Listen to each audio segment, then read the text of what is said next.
In today's episode of the Hunter Valley PaleoZoo, we'll start the Montana Trail precinct with an awesome Deinonychus Enclosure inspired by the Melbourne Zoo's Lion Gorge habitat, complete with an extra surprise species, not in the base game, but one that's been entirely modularly built.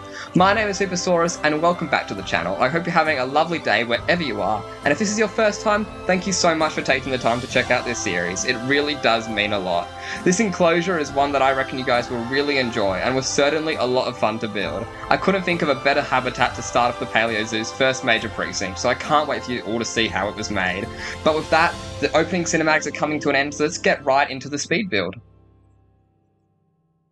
Okay, so as you can see, before I started recording, I already went ahead and planned out the enclosure and the beginning of the precinct, got the path laid in, put our Deinonychuses in and just worked out the rough size for the enclosure. But with that, we're starting to work here on the viewing version of the fence, a nice wired fence with a glass window underneath for easy vision, and then that little overhang on the top to stop the Deinonychuses from being able to climb out. Most likely electrified as well, just for a bit of extra security, and just making that look a little bit nicer there using some of those metal posts, which we now just fiddle around with where I want those, put some more over here on the top for that overhang, and then just play around a bit with the colour. We end up landing on just a nice dark green, which you can see there. And so with that, just...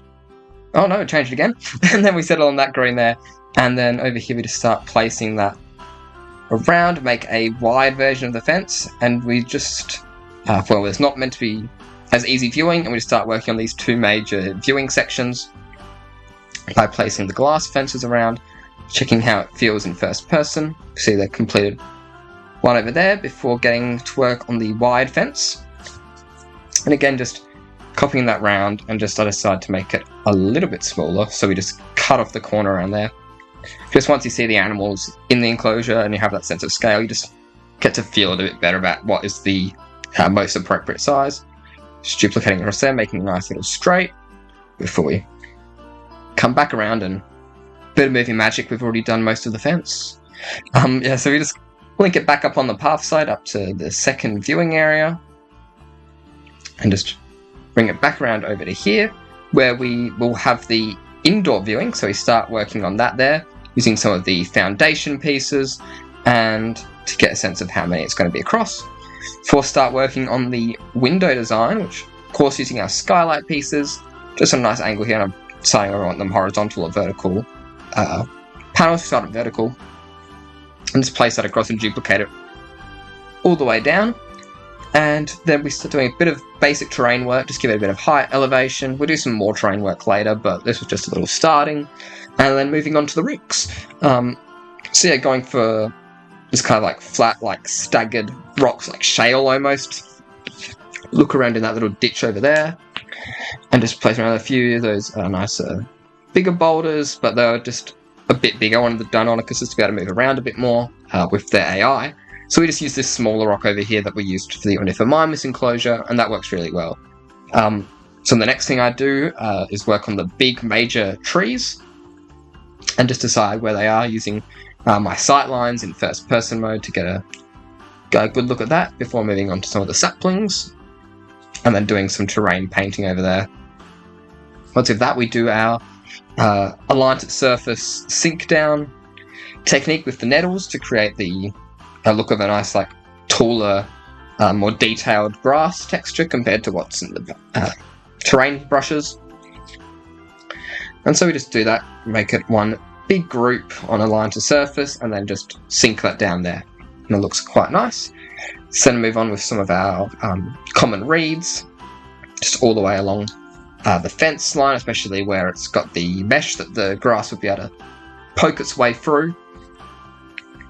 And yeah, just put that all over, and it's looking very nice, very lush.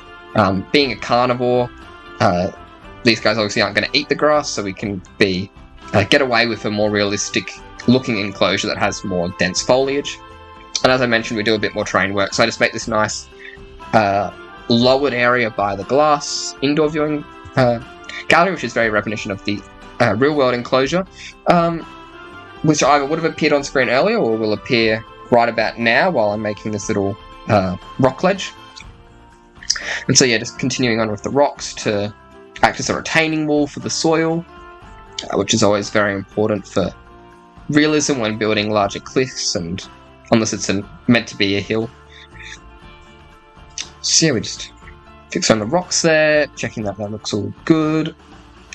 And then we move on to some more foliage work, adding in our nettles down over here and some common reeds. Yeah, just going all the way up along the grass, and then moving on to some of our Russian thistle bushes, adding a bit of sand to just add a bit of unique terrain painting over there, make that area of the enclosure feel a bit more unique. And then just continue with adding our Russian thistle bushes to the whole enclosure, and just moving away some of those common reeds that are poking out through the glass where they shouldn't be. So we go all the way over here. Probably could have made this a group, would have been a bit faster, but that's okay. And so we just move over there before moving on to some more enclosure dressings with these fallen trees. So we add one over there before copying another, which we rotate to look like just a dead tree that's still standing. Scale it up to give it a bit more height, and just move some other dead logs and trees, stumps and all kinds of stuff around the habitat as well. A few more bricks, a few more boulders, and then we start working over here on a kind of like sheltery enrichment style thing, which you often see with in big cat enclosures like lions and tigers especially. And it's got this like two-tiered platform, so they can come on this first level, which we're making over here, just out of wooden planks and posts. Well, all called posts, but the planky looking ones scaled down, as well as the rounded ones. And so I just get that centered, looking nice, before we start working on the second level, using again those rounded posts but just a bit bigger, and then scaling up what we had below to make the second level. So just copy and pasting these kind of tilted posts up to make it all structurally sound, and adding a little ceiling on the bottom there. And then using our dry Russian thistle bushes upside down, which act as hay, or like dry bedding, and that looks really nice there. So just find the nice position for that, checking how it looks before I add some of these rib cages as some implied enrichment feeders, where the keepers would come in, and they've put that in there with some goat meat or whatever they found. Not found, but got at the butcher or whatnot. And then I tried making a rope feeder, but it just wasn't really working there.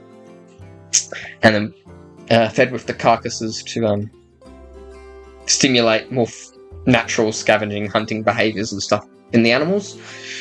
And then here we added some of the thyme bushes, I'm pretty sure, just helping to beef out that foliage.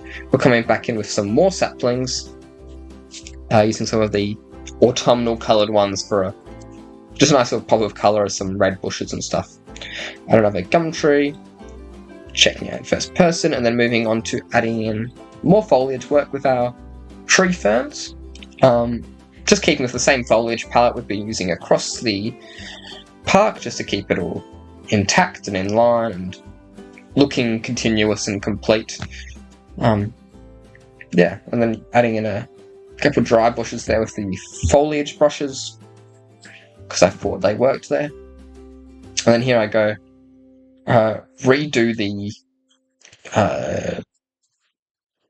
to redo the, the view in there, but it was messing up the terrain, so I just make these little support beams separately and copy them across. And they turned out really nice before we work on the next part over here, using some concrete blocks with a nice sandy beige colour, which looks quite good. And then we use some rocks underneath here so that the beams don't look like they're floating. And just adding a bit more support over there. Then I add our chain link fences again, just across here, as an implied electric barrier to stop the animals from being able to get out that way, if they could jump that high. Over here just checking some reference images online of the actual interior building that sits here in the real Lion Gorge habitat, which I'll put an image up here now so you can see what we're going to aim to build for the interior. And so I just made that nice, the start there of the angled roof, and then work on the actual size that I want the interior to be using those foundations. And then I make a little interior wall over here as a divider. It's not going all the way to the ceiling to let some more light pass around and feel more open, but just to divide the entrance to the building to make like more of a natural flow where you come in, see the Deinonychus, and then you come around to the other end to see our mystery species, which I'll get onto later when we start to build for them. And over here we start working on the actual walls of the building. So using some of this metal, I don't know if it's called, it might be called the panel, it might be the other panel set, or it's a corrugated metal or some kind, I think. Okay, so then we are working on making the extra walls, the concrete walls that go around the other side of the building. Here, just planning out where I want the viewing to be for our terrarium that's going in there, that will connect onto the second species exhibit, and then just adding in some more plaster floorings around there, and then we start working on the entrance to this building using some of our glass pieces and panel just to create a nice little diagonal kind of inlet looking thing to the building there, as well as adding some outdoor viewing into our bonus enclosure. Just working on adding a glass wall here, which I then just line up with our dividing wall to make it feel natural and architecturally nice looking. And so we bring down the panel pieces over there just to create another little taller window, checking out how that looks. And then we start here on making a support beam for this nice little kind of like meshy banner that we have go around the front of the building, at the top of the building, around the front and the side. So just connecting that to the back of the building. And here we start working on aforementioned meshy wraparound thing, which I at first tried to do with the pipe pieces first, but they were a bit too big. So we mess around with a few other pieces before settling on the parentheses. And you can see we create this like crisscross kind of pattern, like alternating pattern here, which I think turned out really nice. Now sadly this has a lot of pieces in it, which means that for the workshop I currently have only got the building on the workshop. The enclosure isn't, because putting it all together is like 10,000 pieces or something absolutely absurd like that. I probably could do it in two, but I think it'd just be awkward. I reckon I'll just make another fence pack where you can download the fences used, and as well as adding in the shelter building, and you can make your own enclosure for whatever small theropod dinosaur you want to do, whether it be Deinonychus, Velociraptor, Dilophosaurus, anything you want. So we start working on the roof over here using the other panel set, the white one. And so we just put that all across there, just filling that out, and then just adjusting our fences so they don't clip into the building.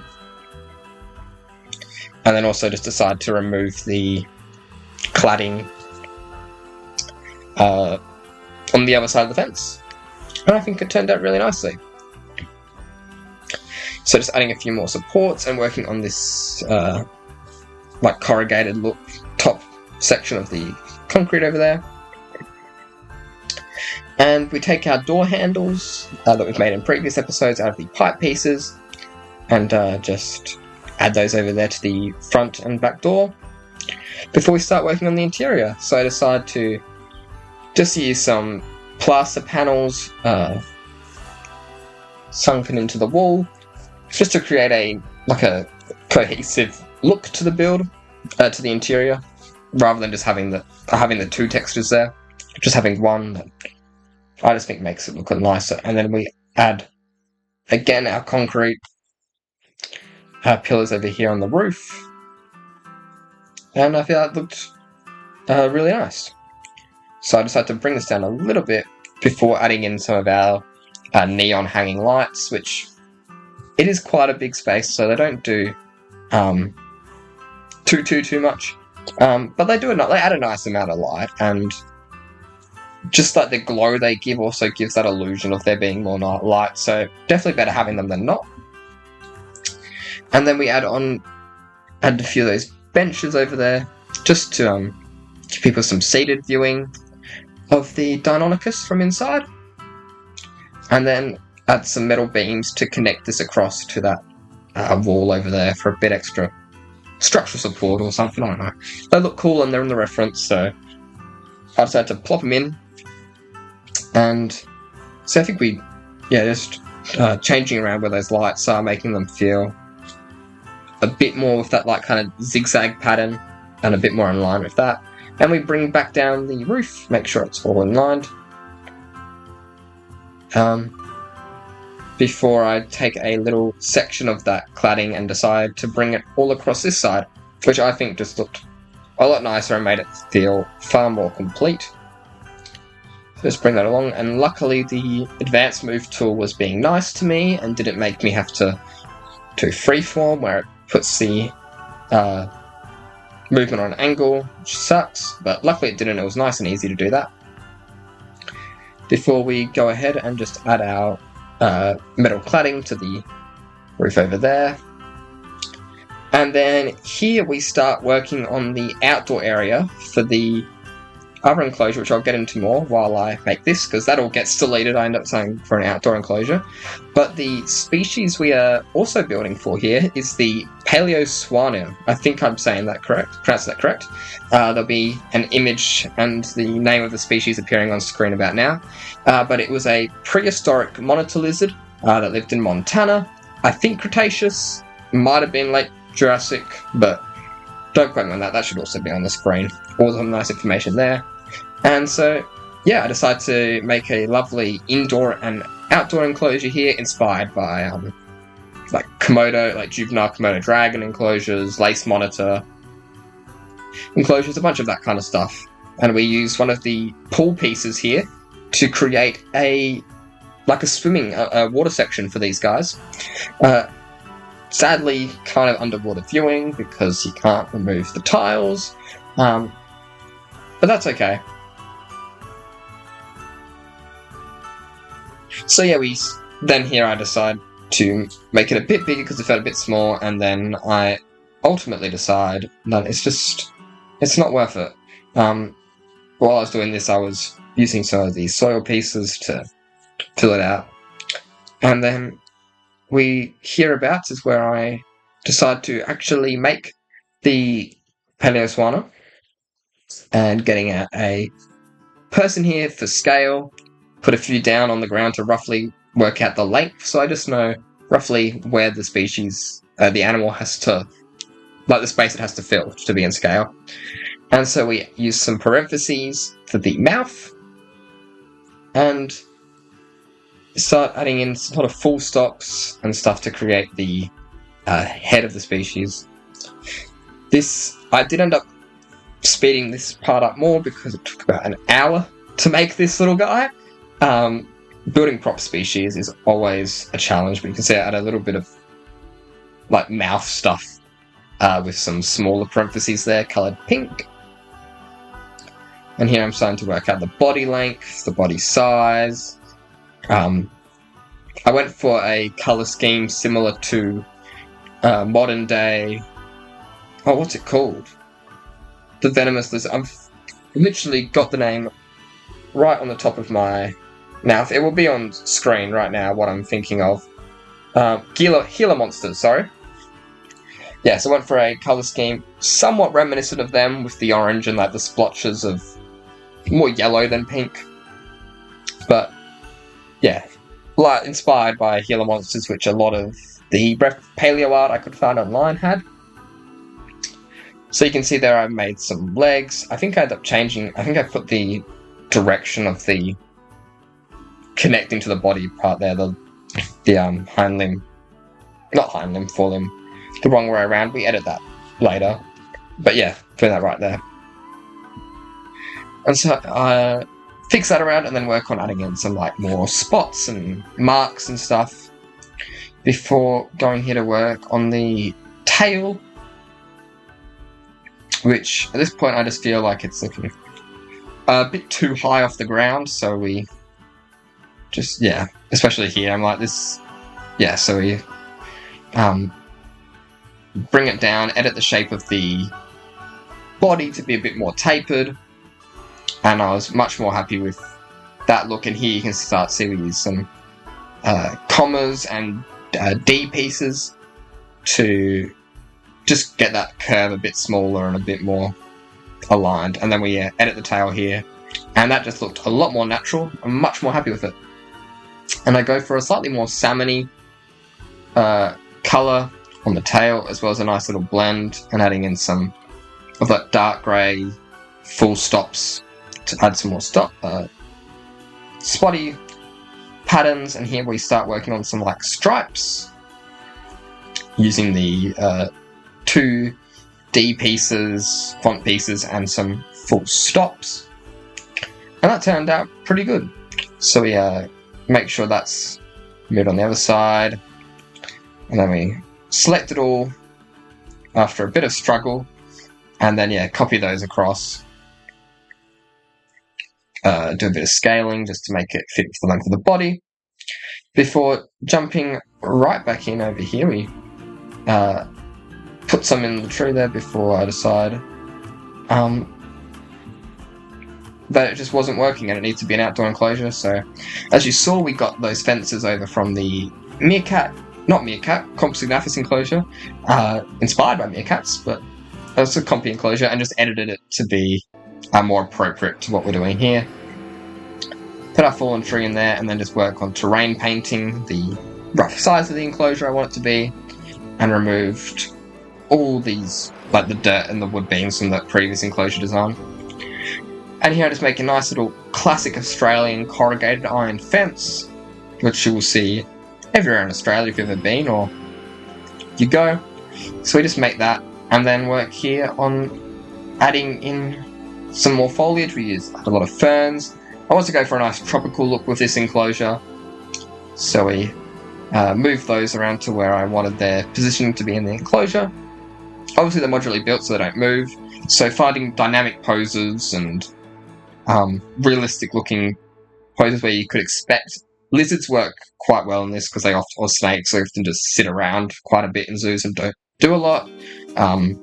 Being ectotherms, that's just natural behaviour. So finding dynamic poses is really important to make them feel alive, since they aren't constantly moving. So you can see we had some palm trees, some lobster claws, Russian thistle bushes, as well as some smaller pieces of Bengal bamboo. And over here we just work on the entrance to their indoor enclosure, just adding a bit more concrete, making sure it's using the right concrete and the right colour before we work on to decorating the inside. So here I'm just adding some rock around the edge of our pool for these guys, just to make sure that it's got a nice natural looking texture and doesn't look like a concrete swimming pool.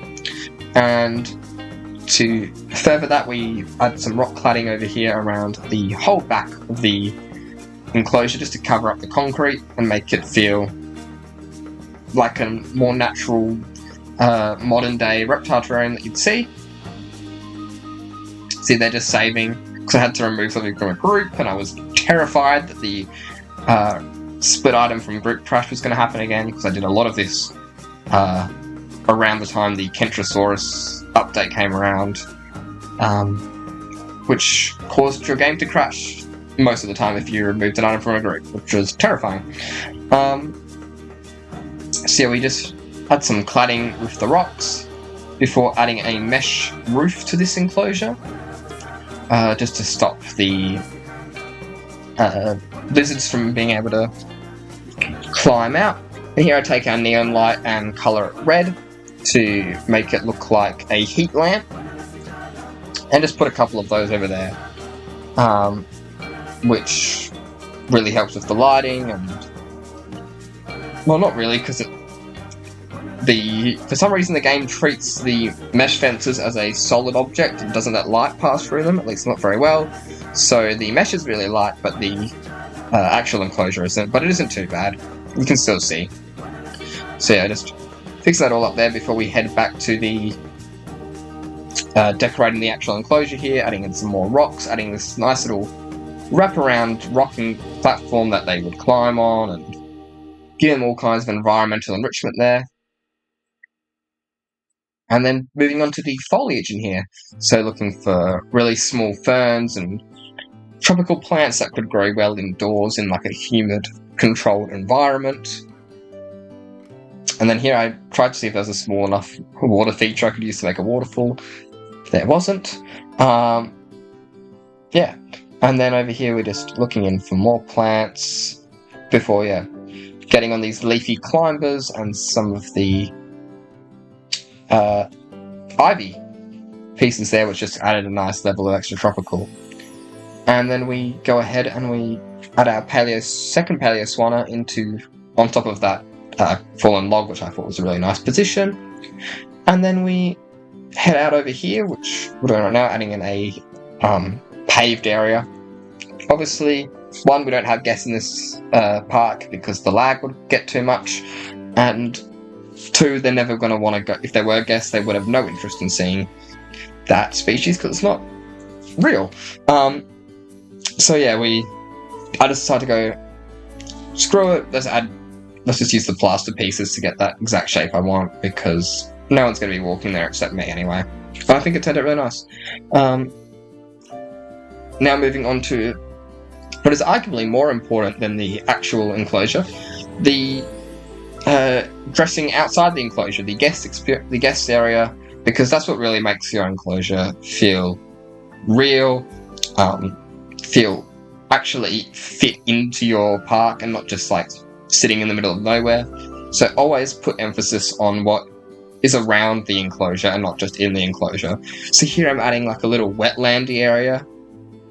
I'm always adding in some nice like pools, and we do 2 of those. That's the first one. We do edit it more. But you can see over here we've just put in a nice tree, and then we've added here the fencing from the Deinonychus Enclosure last episode, which was a great build. If you haven't seen that one yet, go check it out. Sadly didn't perform that as well as I was hoping for, but still, great build nevertheless. So if you haven't checked that one out yet, please do. It'll be linked at the end of the video, or you can always just find it on the channel. And yeah, just adding in some nice plants in these little planters around here, smoothing out the pathway there. Before we start working on the fence to the other side, at first I tried to use just these like basic prop fences, but I just felt they didn't have quite enough variation. They just had a bit flat, so we ended up going with design very similar to what you're seeing here. The only difference being that we make the pillars smaller, as you're seeing now, and then we do a bit of color editing. So yeah, just making sure all the gaps are roughly even. And you can see we go getting the color from that fence there. And now we start duplicating it across. I don't like the gaps, so I make a version there, just make it go all the way across, and it just looks a lot nicer. So go around here, trying to stick to the curb that exists on the in-game path. Obviously can't stick perfectly to it because it doesn't go in 4-meter sections. But yeah, it turned out pretty good. That there was about the worst that we get. So yeah, not bad at all. We move that across, all the way around. And then yeah, we end up going over here and adding in a fence